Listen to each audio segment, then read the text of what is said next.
नमस्कार साथियों, कैसे हैं आप लोग। जैसा कि पेट एग्ज़ाम हमारा अक्टूबर 15 और 16 को है, तो उसी पेट एग्ज़ाम के सिलेबस के अकॉर्डिंग अगर हम हिंदी की बात करें तो हिंदी से हमारा 5 क्वेश्चन पूछा जाएगा 5 नंबर का, जिसमें पहला चैप्टर है संधि का। तो चलिए आज हम संधि पढ़ना स्टार्ट करते हैं और समझते हैं कि संधि क्या है और इसमें किस टाइप के क्वेश्चन आ सकते हैं। तो देखिए, बेसिकली देर ना करते हुए हम स्टार्ट करते हैं संधि को। तो संधि क्या है? ये संधि का सिंपल सा मतलब है कि संधि का मतलब होता है मेल, अर्थात दो वर्णों का मेल। हिंदी है तो वर्ण ही मिलेंगे, ठीक है। कितना वर्णों का मेल जो होता है, वर्णों का मेल जो होता है उसे हम क्या कहते हैं? संधि कहते हैं। अब वर्ण क्या है हिंदी में? वर्ण क्या है? तो देखिए, वर्ण हिंदी में वर्ण 3 प्रकार के होते हैं। कितने प्रकार के? 3 प्रकार के। एक तो होता है हमारा स्वर वर्ण, और दूसरा होता है हमारा व्यंजन वर्ण, और तीसरा हमारा होता है विसर्ग वर्ण, ठीक है। तो स्वर वर्ण कौन कौन से होते हैं? देखो, संधि जो है वो वर्णों का मेल है। तो स्वर के वर्ण कौन कौन से होते हैं? जैसे आ है, बड़ा आ है, छोटी ई है, बड़ी ई है, ठीक है। उसी प्रकार से ऊ है, छोटा ऊ, बड़ा ऊ, फिर है ऋषि, ठीक है। इसी प्रकार से छोटा ए, फिर ए, ओ, उसके बाद है औ, ठीक है। ये कितने हो गए? 1 2 3 4 5 6 7 8 9 10 11 स्वर वर्ण हैं। कितने स्वर वर्ण हैं? 11 स्वर वर्ण हैं किसमें? हिंदी वर्णमाला में। और व्यंजन की बात करें तो का, खा से लेकर ज्ञा तक जो भी होते हैं, कितने? 36 अक्षर जो होते हैं, 36 वर्ण जो होते हैं, वो संधि के व्यंजन कहलाते हैं। और ये 11 वर्ण जो होते हैं वो क्या कहलाते हैं? स्वर वर्ण कहलाते हैं। और ये व्यंजन वर्ण। विसर्ग कौन कौन से हैं? विसर्ग में आता है अन, अह। आपने पढ़ा होगा, आपने स्वर वर्ण में ही शामिल करके इसको पढ़ा होगा, अन, अह। तो देखिए, जैसे हिंदी में वर्णों के मेल को क्या कहते हैं? संधि कहते हैं। अब हिंदी वर्णमाला में वर्ण कितने प्रकार के होते हैं? 3 प्रकार के। तो संधि कितने प्रकार की होगी? 3 प्रकार की। जैसे हम अगर संधि को के प्रकारों की बात करें तो संधि कितने प्रकार की हो गई? संधि हो गई 3 प्रकार की। पहली संधि हो गई स्वर संधि, स्वर संधि। और दूसरी संधि क्या हो गई हमारी? व्यंजन संधि। जब व्यंजन वर्ण आपस में मिलेंगे तो व्यंजन संधि बनेगी, जब स्वर वर्ण आपस में मिलेंगे तो वहाँ पे स्वर संधि बनेगी। और जब विसर्ग होगा तो फिर कौन सा होगा? यहाँ पे विसर्ग संधि होगी। कौन सी संधि होगी? विसर्ग संधि होगी, ठीक है। तो कितने प्रकार की संधि हो गई हमारी? संधि हो गई 3 प्रकार की, स्वर संधि, विसर्ग, व्यंजन संधि और विसर्ग संधि। ये किसके आधार पर है? वर्णों के आधार पर है। वर्णों के आधार पर हिंदी वर्णमाला में संधि कितने प्रकार की होती है? संधि 3 प्रकार की होती है। पहला हो गया स्वर संधि, दूसरा हो गया व्यंजन संधि, तीसरा हमारा हो गया विसर्ग संधि। तो जब हम स्वर संधि की बात करते हैं तो स्वर संधि के कुछ भेद हैं, ठीक है। जैसे व्यंजन संधि और विसर्ग संधि के कोई भेद नहीं है, लेकिन स्वर संधि में हमारे कितने भेद हैं? स्वर संधि में 5 भेद होते हैं, ठीक है। तो चलिए अब देखते हैं स्वर संधि, ठीक है। तो अगर स्वर संधि के भेद की बात करें तो स्वर संधि के 5 भेद होते हैं। स्वर संधि के भेद की बात करें तो स्वर संधि के 5 भेद होते हैं। पहला भेद है दीर्घ स्वर संधि। देखो, इसको रटना नहीं है, इसको हमें याद नहीं करना है, इसको हमें समझना है। पहला हो गया दीर्घ स्वर संधि। फिर उसके बाद है गुण स्वर संधि। कौन सी संधि? गुण स्वर संधि। अब एक एक संधि को, स्वर संधि के जितने भी भेद हैं सभी को हम बारी बारी से समझेंगे। तो 2 हो गया, ये पहला हो गया, ये दूसरा हो गया। और तीसरा भेद क्या है स्वर संधि का? वो है वृद्धि, वृद्धि स्वर संधि, वृद्धि स्वर संधि। 3 भेद हो गए। और चौथा भेद जो है स्वर संधि का, वो है यण स्वर संधि। कौन सी? यण स्वर संधि, ठीक है। ये 4 भेद और एक और भेद होता है स्वर संधि का, जिसको बोलते हैं अयादि स्वर संधि। कौन सी? अयादि स्वर संधि। ठीक है, तो इस प्रकार से संधि के कितने, स्वर संधि के कितने भेद हो गए? 5 भेद हो गए। दीर्घ स्वर संधि, गुण स्वर संधि, वृद्धि स्वर संधि, यण स्वर संधि और अयादि स्वर संधि।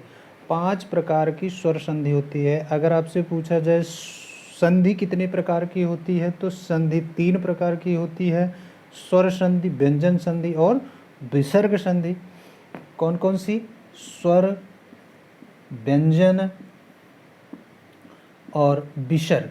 क्योंकि हमारे पास 3 ही प्रकार के वर्ण हैं, तो 3 ही प्रकार के वर्णों को हम मेल करा सकते हैं। तो इस प्रकार से हमारे पास कितनी संधियां हो गई? 3 संधि हो गई, स्वर संधि और विसर्ग, व्यंजन संधि और विसर्ग संधि। जिसमें से हम स्वर संधि के 5 भेद पढ़ेंगे, जिसमें है दीर्घ स्वर संधि, गुण स्वर संधि, वृद्धि स्वर संधि, यण स्वर संधि और अयादि स्वर संधि। तो सबसे पहले हम पहले गुण की चर्चा करेंगे, जिसमें हम देखेंगे कि दीर्घ स्वर संधि किसे कहते हैं। तो चलिए दीर्घ स्वर संधि को शुरू करते हैं। तो चलिए शुरू करते हैं दीर्घ स्वर संधि। तो दीर्घ का मतलब यहाँ पे क्या हुआ? सबसे पहले तो यह समझते हैं कि दीर्घ का मतलब क्या होता है। दीर्घ का मतलब होता है बड़ा से, अर्थात यहाँ पे अगर हम स्वर में देखें तो इसको हम कौन सा स्वर बोलते हैं? इसको हम ह्रास्व स्वर बोलते हैं। ह्रास्व स्वर मतलब छोटा आ, इसको हम दीर्घ स्वर बोलते हैं, अर्थात बड़ा आ। ठीक है, तो इसी प्रकार से ये छोटी ई, ये बड़ी ई, ये छोटा ऊ, ये बड़ा ऊ, ये ए ऐ ओ औ, मतलब ये छोटा है, ये बड़ा है, ये छोटा है, ये बड़ा है। तो यहाँ पे दीर्घ स्वर का मतलब, यहाँ पे देखो संधि का नाम क्या दिया इन्होंने? दीर्घ स्वर दिया है। दीर्घ स्वर अर्थात जब आ दोनों मिलेंगे तो क्या बनेगा? दीर्घ बनेगा, बड़ा बनेगा। ई आपस में मिलेंगे तो बड़ी ई बनेगी।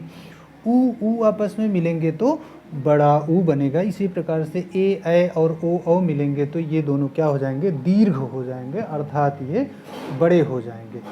ठीक है, तो इस प्रकार से इनको दीर्घ स्वर संधि, अर्थात जब आ यहाँ पे देखें, आ से आ मिले, या फिर ई से ई मिले, या फिर ऊ से ऊ मिले, तो यहाँ पे क्या हो जाता है? ये दीर्घ हो जाता है, अर्थात आ का बड़ा आ, ई का बड़ी ई और ऊ का बड़ा ऊ हो जाता है। तो वहाँ पे क्या संधि होगी?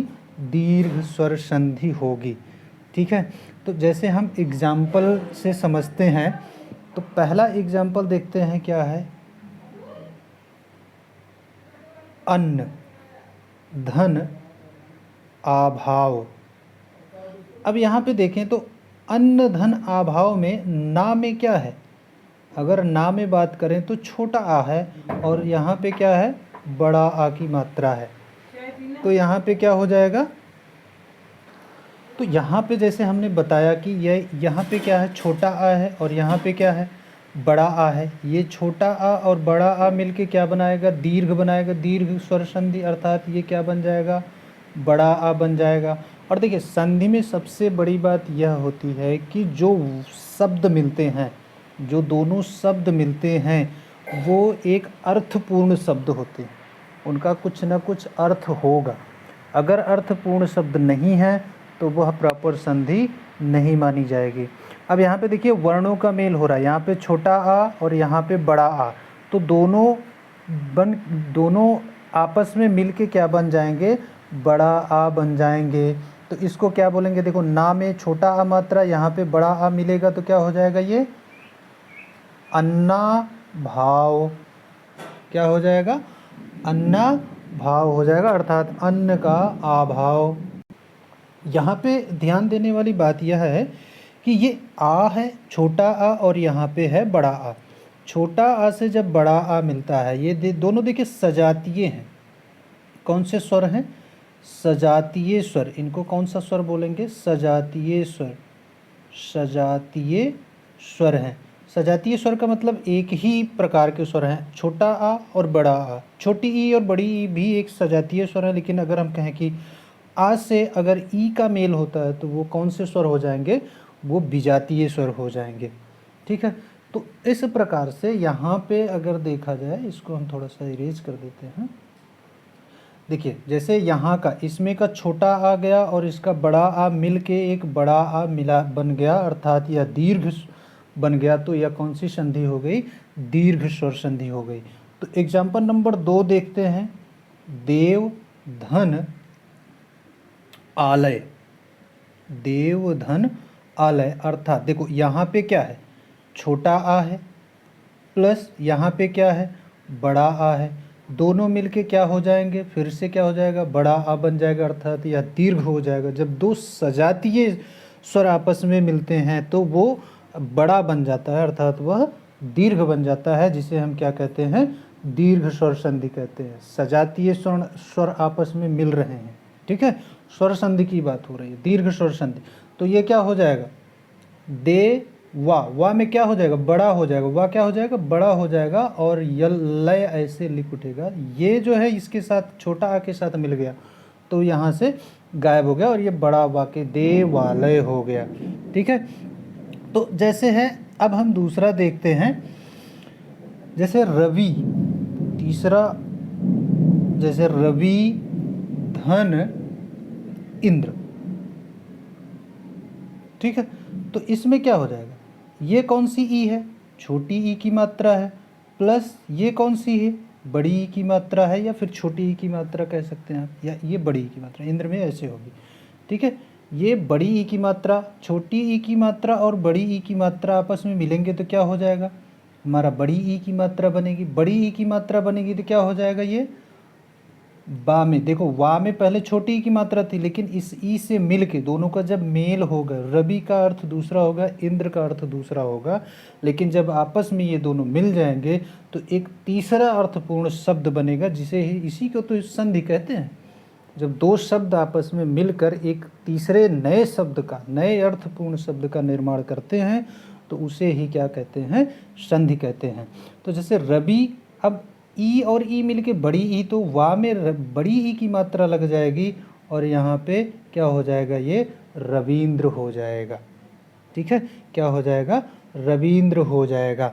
जैसे चौथा एग्जाम्पल अगर हम लें कि हरि धन ईस, हरि धन ईस, तो क्या हो जाएगा? हरि, यहाँ पे क्या है? छोटी ई, प्लस यहाँ पे क्या है? बड़ी ई, दोनों मिलके क्या हो जाएंगी? बड़ी ई। बड़ी ई से अब ये क्या हो जाएगा? हरीश। क्या हो जाएगा? हरीश हो जाएगा। इस प्रकार से देखिए दीर्घ स्वर संधि बहुत ही आसान तरीके से, ठीक है। अब देखते हैं, जैसे पांचवा एग्जाम्पल देखते हैं। पांचवा क्या है? जैसे हम भानु लिखते हैं, भानु धन उदय, तो क्या हो जाएगा? भानु धन उदय से क्या हो जाएगा? देखो यहाँ पे छोटा ऊ, यहाँ पे ऊ, इसको चाहे छोटा मान लो चाहे बड़ा मान लो, ठीक है। भानु धन उदय, तो यहाँ पे ऊ धन ऊ, क्या हो जाएगा? ये बड़ा ऊ हो जाएगा। तो ना में क्या लग जाएगा? भानुदय। क्या हो जाएगा? भानुदय हो जाएगा। अब छठवां एग्जाम्पल देखते हैं। देखो हमने देख लिया, आ से भी देख लिया, ई से भी देख लिया, ऊ से भी देख लिया। अब हम देखते हैं री से, देखते हैं क्या हो जाएगा। जैसे हमने क्या कहा? पितृ लिख दिया, पितृ धन ऋण, पितृ धन ऋण, रा धन री मिल रहा है तो क्या बन जाएगा? री बनेगा, ठीक है। पितृ, तो यहाँ पे क्या आ रहा है? री से ऋषि मिल रहा है, री से ऋषि, धन री से ऋषि मिल रहा है तो क्या हो जाएगा? पितृण हो जाएगा। ये क्या हो जाएगा? ऋषि, ऋषि से ऋषि मिलेगा तो क्या हो जाएगा? पितृण हो जाएगा। री यहाँ से गायब हो जाएगा और यहाँ से ये मात्रा क्या हो जाएगी? री से ऋषि बन जाएगी।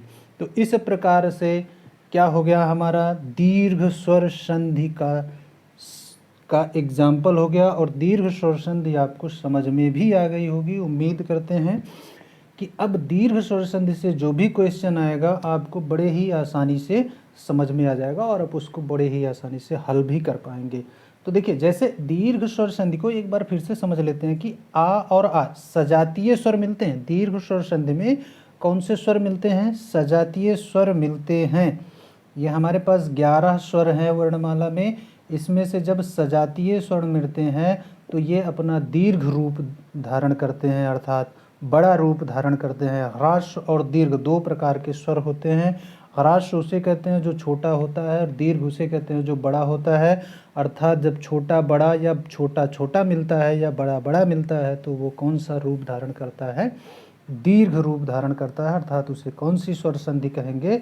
दीर्घ स्वर संधि कहेंगे। चलिए ठीक है, तो अभी दीर्घ स्वर संधि का पर चर्चा हमने इस वीडियो में की है।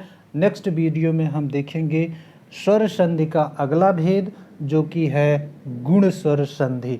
अगला भेद कौन सा है? गुण स्वर संधि। कौन सा? गुण स्वर संधि पर चर्चा करेंगे हम नेक्स्ट वीडियो में। तो आप इस दीर्घ स्वर संधि की प्रैक्टिस करिए, इस वीडियो को बार बार देखिए, जितनी बार आपको समझ में ना आए उतनी बार देखिए। प्रैक्टिस करना बहुत ज़रूरी है, ठीक है। चलिए तो वीडियो को यहीं पे समाप्त करते हैं। धन्यवाद।